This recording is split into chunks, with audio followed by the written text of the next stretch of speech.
Drew Franklin and Adam Luckett here after Mark Stoops' Monday Labor Day press conference.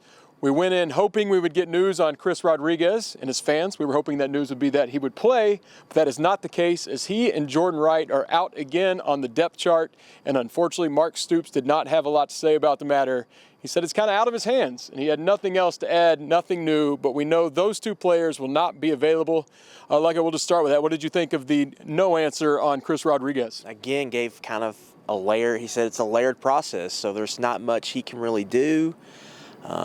That decision seems like it's coming from somewhere else. Mentioned holiday, so that makes you think administration potentially. So we don't know. Chris Rodriguez, Jordan Wright. We were expecting Jordan Wright back this week. That one to me is a real surprise. Rodriguez 3 to 4 games is what we originally heard. You're expecting Wright back this week, not on the depth chart. So that is surprising and it's concerning. That's two of Kentucky's better players that they might not have for a huge game, top 25 game after Florida beat Utah. So not great, but we'll have to see how it shakes out. I mean, who knows at this point what could happen.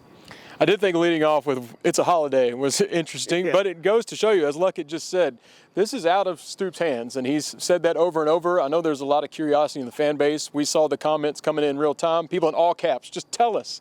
But he's really not able to tell anyone. It's coming from the top, and I mean, he just keeps getting asked, and there's nothing else he can add. We just know Rodriguez will not be there for Florida, and we don't know how long he will be out.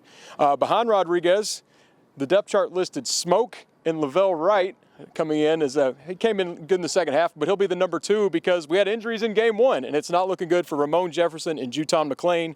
Jefferson, it sounds like he could be out a long time, and McClain was week to week. Luckett, what about the running back room being so banged up behind the Rodriguez issues too? Yeah, it's a tough break. Ramon Jefferson was brought in as a transfer late as kind of the Chris Rodriguez insurance, and now that insurance policy is gone.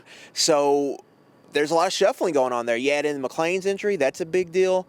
So you've got Kavosiey Smoke, Lavelle Wright, who hasn't really played a lot of football, only a redshirt freshman, and then Michael Drennan's your number 3 there now, and he transitioned from receiver last year, and we really haven't seen him at all at running back. So it's concerning. Last week they couldn't stop the run. I think it was interesting that Mark Stoops expressed a lot of confidence with the running game today, both offensive line and tailback positions. He thought 4 of the 5 played really well on the offensive line. It sounded like it was a pretty bad day for David Wollabaugh in the film room, not alone what we all saw out there. And then he feels good about Kavosiey Smoke still. They feel good about some stuff Wright's done. So they're expressing confidence, but it's concerning. Kentucky had a deep running back room entering the year. Now you got 3 guys out.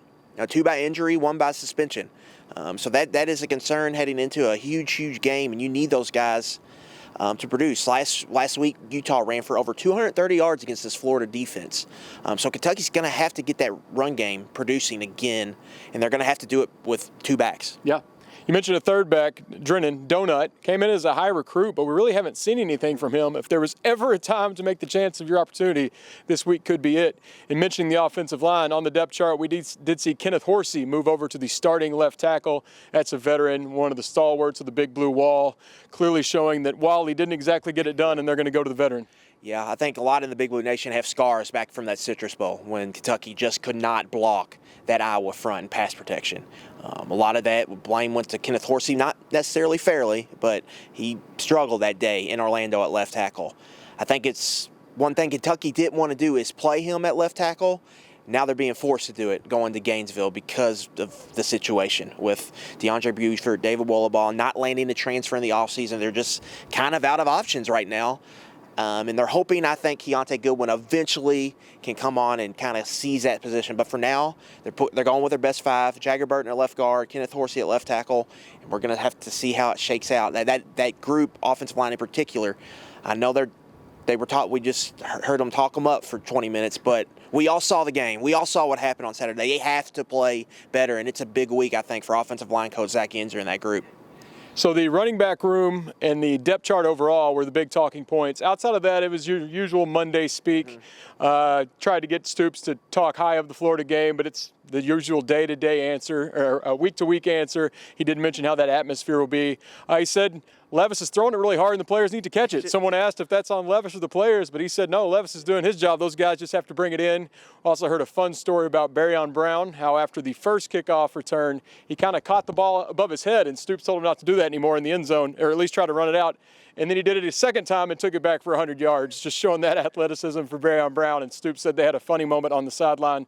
Anything else from this Monday press conference that stood out to you? No, it's just the Anthony Richardson show this week. Kentucky's got to stop 15. He was awesome last week for Florida against Utah. That is the challenge this week.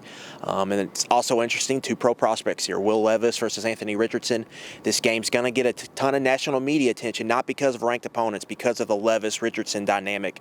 So that's going to be fun to see how Kentucky matches up after they played things tight last week, but you saw everything Florida to get that win over Utah. So how that dynamic really shakes out. Kentucky typically plays really well this second game of the year, and so history tells us they're going to play one of their better games.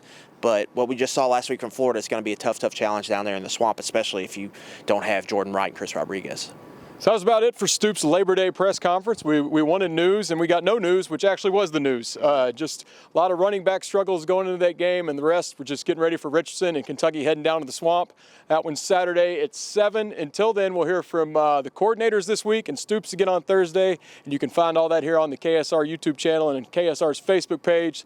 So stick with us the rest of the week as we keep rolling out these videos with our man Steven behind the camera, this fancy cinematic shot of us making us look good as we work in more video content. That'll be it for today. Go Cats.